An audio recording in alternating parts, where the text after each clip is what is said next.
What happens when faith and bravery meet? When the impossible stands before you and fear whispers that you should turn back, what does it take to step forward anyway?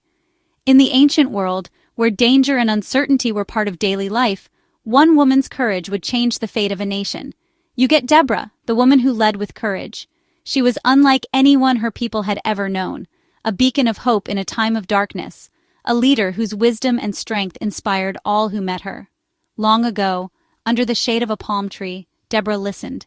She listened not just with her ears, but with her heart, as men and women from every corner of Israel came to her for guidance and justice. To her people's worries, their disputes, and their dreams, she was a prophet, a judge, and a leader, chosen by God to guide Israel. Her wisdom was legendary, and her fairness brought hope to the oppressed, by God to guide Israel. But the nation was in trouble. The Israelites were suffering under the harsh rule of a foreign king, their spirits crushed and their future uncertain. A cruel king ruled with iron chariots, and hope seemed lost. His army was powerful, his weapons unmatched, and his rule seemed unbreakable.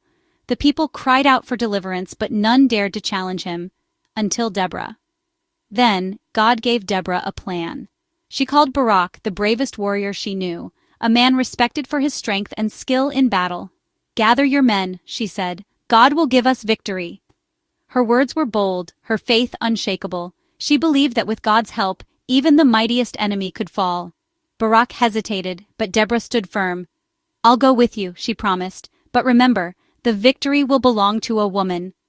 Her courage gave Barak the strength to move forward, and together they rallied the people for battle. She promised, but remember, the victory will belong to a woman.